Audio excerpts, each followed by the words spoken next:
মাইসুর ভ্রমণের প্রথম পর্বে আমরা দেখেছি দারুণ সব গাড়ির কালেকশন। আর আজকের দ্বিতীয় পর্বে আপনাদেরকে নিয়ে যাচ্ছি Mysore palace, Tipu Sultan summer palace, Tipu Sultan গম্বুজ। আর সামার প্যালেসের প্রতিটি জায়গায় আছে অতীতের অনেক গল্প। তোমরা ভিডিওটা স্কিপ না করে পুরোটা দেখতে থাকো, আশা করি তোমাদের ভালো লাগবে। আর যারা আমার চ্যানেলে নতুন আছে অবশ্যই লাইক, কমেন্ট, শেয়ার, সাবস্ক্রাইব করতে ভুলো না। আজকে আমরা চলে আসছি মাইসুর প্যালেসের পথে। রাস্তা দিয়ে আসতেই চোখে পড়লো সুন্দর একটা টার্নিং পয়েন্ট, আর ঠিক তার পাশে সুন্দর ঘোড়া রাখা রয়েছে, যেগুলো পর্যটকদের জন্য রাখা হয়। প্যালেসে ঢোকার আগেই সুন্দর একটা সাইনবোর্ড দেখলাম, যেখানে লেখা আছে পার্কিং চার্জ কত। চাইলে তোমরা পজ করে দেখে নিতে পারো। এবারে প্যালেসে ঢোকার আগে সুন্দর একটি গেট দেখতে পেলাম, এটা দিয়েই প্রবেশ করব।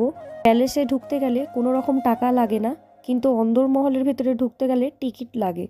টিকিট কেটে ভেতরে ঢুকে পড়লাম। চারিদিকটা খুব সুন্দর করে সাজানো ছিল, দারুণ লাইটিং ছিল, কিন্তু আমরা দিনের বেলা গিয়েছিলাম তাই লাইটিংগুলো দেখতে পাইনি। তবুও দিনের আলোতেই প্যালেসের সৌন্দর্যটা অসাধারণ লাগছিল। প্যালেসের ভিতরে ঢোকার আগে এখানে নিয়ম রয়েছে জুতো খুলে জমা দেওয়ার। জমা দিয়ে প্যালেসের অন্দরমহলের দিকে এগিয়ে গেলাম, যেখানে ঐতিহাসিক এবং রাজকীয় সুন্দর অপূর্ব। চলুন তাহলে এবারে আমরা প্যালেসের ভিতরে ঢুকে পড়ি এবং কাছ থেকে দেখি এই রাজকীয় অন্দরমহল। প্যালেস, যাকে অম্ববিলাস প্যালেস বলা হয়, প্রথমে পুরো কাঠের তৈরি ছিল। এটি অদিয়ার রাজাদের বাসস্থান। পরে আগুনে পুড়ে যায় সেই পুরনো প্রাসাদটি, নষ্ট হয়ে যায়। পরে 1912 সালে পাথর, ইট ও মার্বেল দিয়ে নতুন করে এই রাজকীয় প্যালেসটি নির্মাণ করা হয়। প্রাসাদ হিন্দু, মুসলিম, রাজপুত ও ইউরোপের নকশার সুন্দর মিশ্রণ দেখা যায়। বড় খিল দরজা, রঙিন কাঁচ, গম্বুজ আর দরবার হলো সব মিলিয়ে এটা সত্যি ইতিহাস আর রাজকীয় সৌন্দর্য এক অপূর্ব উদাহরণ। বড় লম্বা পিলার, উপরে ঝুলন্ত ঝাড়বাতি, চারিদিকে ছড়িয়ে থাকা আলো, সব মিলিয়ে পুরো জায়গাটা সত্যি অসাধারণ লাগছে। আলো পড়লেই পিলারগুলো কারুকাজ আরও সুন্দর হয়ে ফুটে ওঠে। ঝাড়বাতি ঝলকানিতে পুরো হলঘরটা একদম রাজকীয় পরিবেশ তৈরি করে। এখানে যে পেন্টিংগুলো রয়েছে তৈরি করতে প্রায় 13 বছর সময় লেগেছে। খোলা আঙিনাটা দেখছেন, এখানে রাজাদের সময়ে বিভিন্ন অনুষ্ঠান হতো, সাংস্কৃতিক প্রোগ্রাম এবং ঐতিহ্যবাহী খেলাধুলোর আয়োজন করা হতো।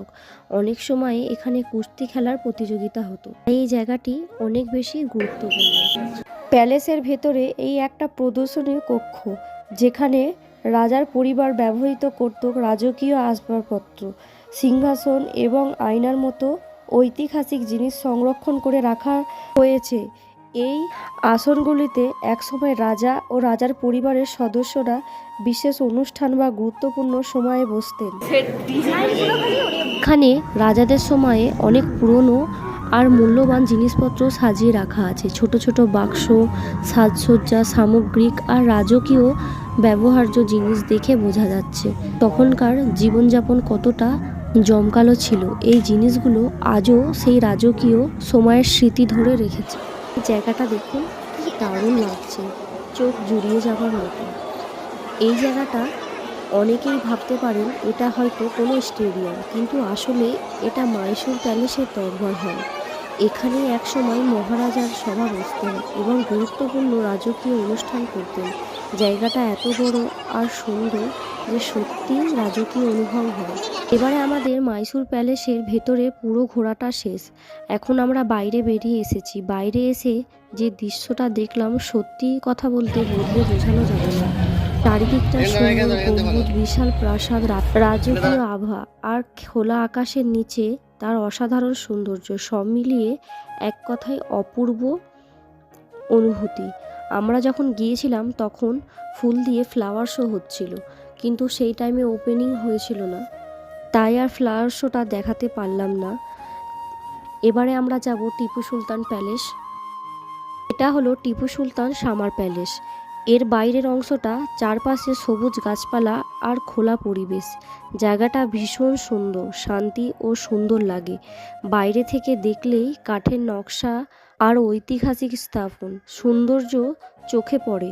মনে হয় যেন ইতিহাস আজও এখানেই জীবন্ত হয়ে আছে। এখানে দাঁড়িয়ে চারপাশটা উপভোগ করলে সত্যি এক আলাদা অনুভূতি পাওয়া যায়। সুন্দর জায়গাটায় এসে সত্যি খুব ভালো লাগছে, কিন্তু আফসোস হচ্ছে আমরা আজ একটু দেরি করে পৌঁছেছি, আর কিছুক্ষণের মধ্যেই হয়তো বন্ধ হয়ে যাবে। তবুও যতটুকু সময় পেয়েছি ততটুকুই উপভোগ করি, আর তোমাদেরকেও জায়গাটা পুরো ঘুরিয়ে দেখানোর চেষ্টা করছি। প্যালেসের ভেতরে ঢোকার সময়তে একটা বড় করে টিপু সুলতানের বিষয়ে ব্যাখ্যা করে দেওয়া ছিল। টিপু সুলতান ছিলেন দক্ষিণ ভারতের একজন সাহসী ও শক্তিশালী শাসক। তিনি ছিলেন মাইসুর শহরের শাসক এবং হায়দার আলীর ছেলে। ইংরেজদের বিরুদ্ধে তিনি বহুবার যুদ্ধ করেছেন এবং নিজেদের রাজ্যে রক্ষা করার জন্য শেষ পর্যন্ত লড়াই করেছিলেন। আর এই সাহসিকতার জন্য তাকে টাইগার অব মাইসোর নামে ডাকা হতো। তিনি শুধু যোদ্ধাই ছিলেন না, প্রশাসন ও নতুন প্রযুক্তির দিক দিয়েও তার আগ্রহ ছিল। বলা হয় তিনি যুদ্ধর ক্ষেত্রে রকেট প্রযুক্তি ব্যবহার করেছিলেন, যা সেই সময়ে খুবই আধুনিক ছিল। এখানে মহাশাসক টিপু সুলতান এর সঙ্গে জড়িত অনেক ঐতিহাসিক জিনিস সংরক্ষণ করে রাখা রয়েছে। আমি খুব কাছ থেকে এবং ভালোভাবে ছবিগুলো তুলে নিয়েছি। তোমরা চাইলে সেগুলো ভালো করে দেখে এবং ইতিহাসকে আরও কাছ থেকে অনুভব করতে পারো। টিপু সুলতান সামার প্যালেসের এই প্রাসাদটি সম্পূর্ণ কাঠের তৈরি, আর চারপাশে সূক্ষ্ম খোদাই করা নকশা চোখে পড়ার মতো। দেওয়ালের গায়ে টিপু সুলতানের যুদ্ধর দৃশ্য আঁকা আছে, যা ইতিহাসের এক গুরুত্বপূর্ণ সময়কে স্মরণ করিয়ে দেয়। এত সুন্দর কাঠের কাজ আর রঙিন চিত্রকলা সত্যিই অসাধারণ, চোখে পড়ার মতো। প্যালেসটা ঘোরা হয়ে গেছে, প্রতিটি কোনায় কোনায় ইতিহাস লুকিয়ে আছে, আর দেখলেই মুগ্ধ না হয়ে থাকা কঠিন। এবারে চলুন আমরা এগিয়ে যাই টিপু সুলতান সামার প্যালেসের সেই বিখ্যাত গম্বুজের দিকে, যেখানে রাজকীয় নকশা ও ইতিহাসের এক অসাধারণ মিল দেখা যায়। এখন আমরা এসে গেছি টিপু সুলতানের গম্বুজ। জায়গাটা ভীষণ সুন্দর আর শান্তির পরিবেশে ঘেরা। চারপাশটা সবুজ বাগান, আর পুরো এলাকা জুড়ে একটা প্রশান্তি অনুভব আছে। এখানে টিপু সুলতান এবং তার বাবা হায়দার আলী সমাধি রয়েছে, সেই কারণেই ভেতরের অংশটা আমি ভিডিও করে দেখাতে পারিনি। এখানে একটা মসজিদ আছে যেখানে নিয়মিত নামাজ পড়ানো হয়। সব মিলিয়ে জায়গাটা আমার কাছে অসাধারণ লেগেছে। মাইসোরে এসে সত্যিই মনে হচ্ছে আশাটা সার্থক হয়েছে। এখানের প্রতিটি কোনায় কোনায় ইতিহাস লুকিয়ে আছে, আর পুরো পরিবেশটা খুবই সুন্দর ও মন ছুঁয়ে যাওয়ার মতো। পুরো ঘুরে দেখার পর ভিডিওটা কেমন লাগলো অবশ্যই কমেন্টে জানিও। আর যদি ভালো লেগে থাকে এবারে আমরা একটা রেস্টুরেন্টে ডিনার করতে যাচ্ছি, এরপরে ধীরে ধীরে বেরিয়ে পড়ব।